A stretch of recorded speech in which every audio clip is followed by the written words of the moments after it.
Bonjour tout le monde et ravi de vous retrouver encore une fois avec cette nouvelle capsule dédiée cette fois-ci aux élèves de la troisième année et la leçon d'aujourd'hui porte sur l'expression du but. La première question qui s'impose, c'est qu'est-ce qu'une proposition subordonnée circonstancielle de but? Quelle est sa valeur ou encore son rôle? Alors, la proposition subordonnée de but, appelée aussi proposition finale, du moment qu'on a une finalité, ça veut dire un objectif à atteindre, est la partie de la phrase complexe qui répond à la question dans quel but. En fait, cette proposition subordonnée de but peut exprimer soit un objectif à atteindre, soit un but à éviter, ça veut dire un but qu'on ne cherche pas à réaliser. Et pour mieux comprendre le procédé, on passe aux exemples. Voici deux listes de phrases. Chaque liste contient deux propositions indépendantes, ça veut dire deux phrases simples. Pour la première liste, je lis des nouvelles variées, mais dans quel but? Quel est le but que j'ai fixé et qui justifie mon acte? Alors, la réponse à cette question est dans la deuxième phrase. Je veux enrichir mes connaissances. La même chose pour la deuxième liste. Elle contient deux propositions indépendantes. Ça veut dire deux phrases simples séparées par un point. Pour la première proposition, la maman parle à voix basse. C'est une simple constatation. La deuxième proposition, son bébé peut s'endormir. Alors là, c'est une réponse à la question dans quel but la maman parle à voix basse. Donc on a cette nuance de but dans la deuxième proposition. Jusqu'à présent, les deux propositions de chaque liste sont encore séparées par le point. Alors, qu'est-ce qu'il faut faire? Il faut les relier. Il faut établir ce rapport de but en ajoutant une expression ou bien un moyen qui exprime le but. Mais comment y procéder? Alors, la tâche est très simple. Revenons à la première liste de phrases. Je lis des nouvelles variées, je veux enrichir mes connaissances. Comme vous pouvez le remarquer, j'ai le même sujet dans les deux propositions, le je. Qu'est-ce que je dois faire? Je le supprime dans la deuxième proposition parce que c'est pas la peine de le reprendre encore une fois puisque c'est le même et je le remplace et je remplace aussi le point par l'expression pour et pour doit être suivi d'un verbe à l'infinitif. Dans la deuxième proposition, j'ai deux verbes. Le verbe vouloir, je veux, et le verbe enrichir. Le premier, il est conjugué et le deuxième, il est à l'infinitif. Dans ce cas-là, je supprime le premier et je garde le deuxième.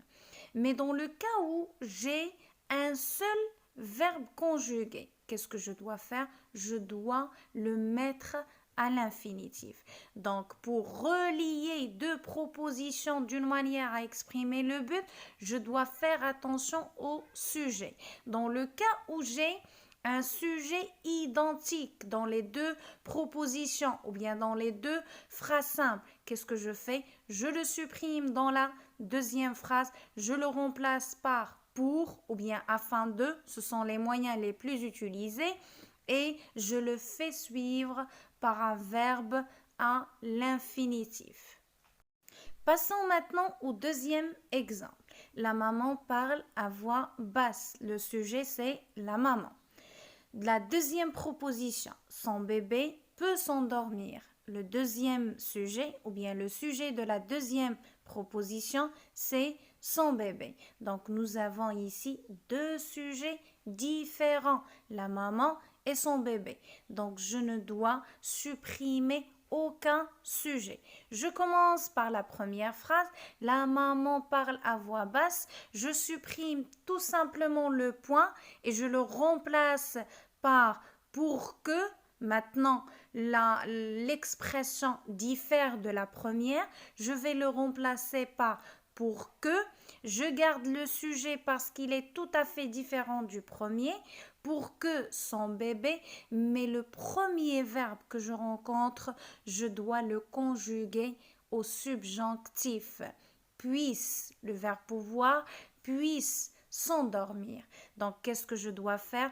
Je garde le tout, je remplace tout simplement le point par le moyen pour que, mais le premier verbe que je rencontre, je dois le conjuguer au subjonctif.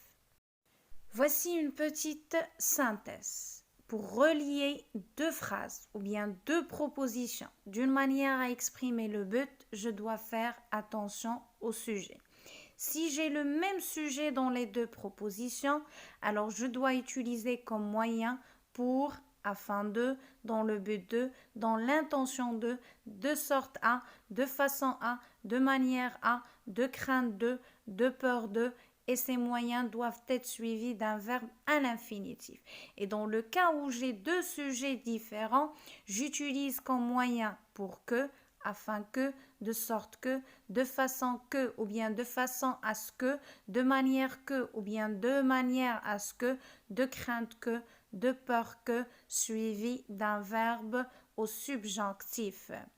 J'ai mis les deux premières expressions en rouge parce que ce sont les expressions les plus utilisées et les deux dernières en vert parce qu'on va tout de suite voir dans quel cas on doit les utiliser. Regardons maintenant cet exemple. Il est parti, il ne veut pas être en retard. Regardez la deuxième proposition. Il ne veut pas être en retard. Est-ce que le sujet cherche à ce qu'il soit en retard? Est-ce que c'est un but qu'il cherche à réaliser? Est-ce qu'il veut être en retard? Non. Donc c'est un but à éviter. Et comment je l'ai su? J'ai la négation. Alors lorsque j'ai dans la deuxième proposition la négation, soit je la garde et je relie les deux propositions par pour, ou bien je la supprime et j'utilise de crainte de ou bien de peur de. Mais dans le deuxième cas, il est parti, il craint d'être en retard. Alors ici, j'ai le verbe craindre. Ou bien il a peur d'être en retard. J'ai l'expression il a peur. Dans ce cas-là, je suis obligée d'utiliser de crainte de ou bien de peur de. Donc, je vais dire il est parti de crainte d'être en retard. J'ai supprimé le il parce que c'est le même sujet que le premier. J'ai supprimé le premier verbe qui est conjugué et j'ai gardé le verbe être qui est à l'infinitif. Et j'ai supprimé aussi la négation. Prenons maintenant un exemple avec deux sujets différents. J'ai remis le plat au four. Le sujet c'est je. Vous ne le mangerez pas froid. Deuxième sujet, c'est vous, mais nous avons la négation dans la deuxième phrase. Donc, je vais commencer par la première phrase. J'ai remis le plat au four. Je vais relier les deux propositions par de peur que ou bien de crainte que parce que j'ai deux sujets différents et j'ai aussi la négation.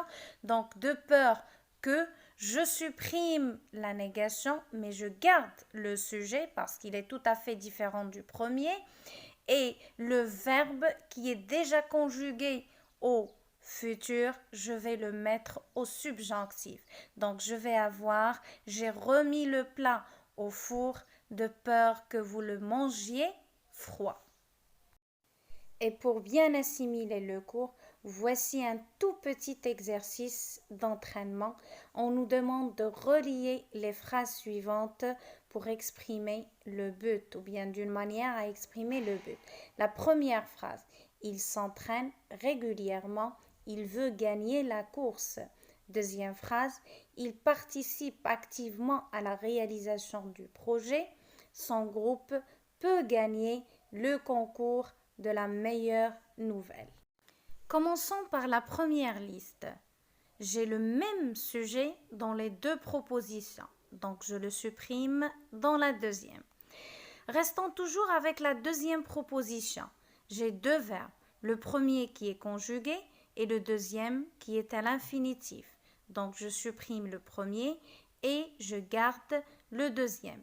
Je remplace ces deux éléments ainsi que le point par pour et je vais avoir il s'entraîne régulièrement pour gagner la course. La deuxième liste, j'ai deux sujets différents, il et son groupe, donc je garde les deux.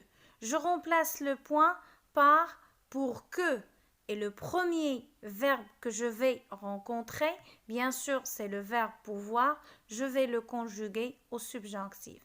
Donc je vais avoir il participe activement à la réalisation du projet pour que son groupe puisse gagner le concours de la meilleure nouvelle. Voilà, c'est tout pour cette séance. Sur ceci, je vous dis à très bientôt.